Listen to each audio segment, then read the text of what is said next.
ក្លឹបគុណខ្មែរសម្រងកោងកីឡាបាទស្ថិតនៅក្នុង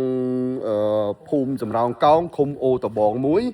បាទស្រុកសកែខេត្តបាត់ដំបងនៅទីនេះគឺមានក្លឹបមួយដ៏ស្អាតដែលបានសាងសង់រួចហើយឯកឧត្តមខូចឆៃប្រធានសហព័ន្ធកីឡាផ្ដាល់គុណខ្មែរក្នុងកម្មវិធីយើងរួមគ្នាលើកស្ទួយជួយគុណខ្មែរបាទហើយអ្នកអង្គការសម្អាងវឌ្ឍនៈលោកក៏បានជួយបន្ថែមទៅលើការបំពាក់នៅសម្ភារៈផ្សេងៗហើយលោកគ្រូតេងសុកបាទជាលោកគ្រូជើងចាស់មួយរូបបាទជំរាបសួរលោកគ្រូបាទថ្ងៃនេះមកលេងលោកគ្រូនឹងបាននាំយកនោះខាងក្រោយបងប្អូនឃើញទេសាក់បោះវ៉នវីវ៉ាបាទពីដើមយកមកជូនលោកគ្រូគឺជាអតីតអ្នកបដាល់គឺជាបងប្អូនរបស់លោកគ្រូជ័យប៊ុនឈឿហើយលោកគ្រូបានបង្វឹកកីឡាជាច្រើនពីដើមមកមានតាំងពី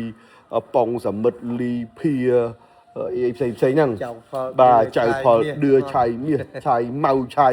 មេតឆៃមេតផ្សេងបាទហើយសប្តាហ៍ថ្ងៃលោកគ្រូនៅតែបន្តបង្វឹកសិស្សបាទ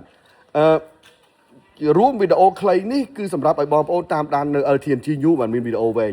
តែឥឡូវជួបលោកគ្រូតេងសុកលោកគ្រូការខ្វះខាតតម្រូវការបច្ចុប្បន្នសំខាន់បំផុតជាអ្វីទៅលោកគ្រូបាទជំរាបសួរបង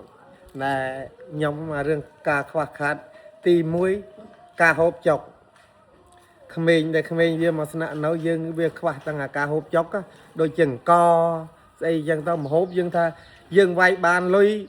សម្រាប់ដោះស្រាយបានខ្លះមហូបបាទតែអារឿងកនេះអត់អូខេហើយនឹងសម្ភារៈវឹកហាត់តែប៉ុណ្ណឹងបាទមួយការហូបចុកទី2សម្ភារៈវឹកហាត់លោកគ្រូទី3កីឡាករលោកគ្រូមានគ្រប់ប្រភេទគីឡូចង់សំខាន់បានចេញប្រកួតបាទគ្រប់គ្នាលោកគ្រូនេះមានតាំងពី40ឡើង40 45 48 51 54 57 6គុត63កន្លែងលោកគ្រូមានអស់មានទាំងអស់យ៉ាងសំខាន់មានការរៀបចំកម្មវិធីណាដែលត្រឹមត្រូវការគឺសម្រងកងកីឡាអាចបំពេញឲ្យបានទទួលបានលេខទូរស័ព្ទលោកគ្រូគឺ097 36 8គាត់338បាទ097 36 8គាត់338លោកគ្រូតេងសុកនៃក្លឹបសម្រងកោងកីឡាបាទគុណខ្មែរសម្រងកោងកីឡា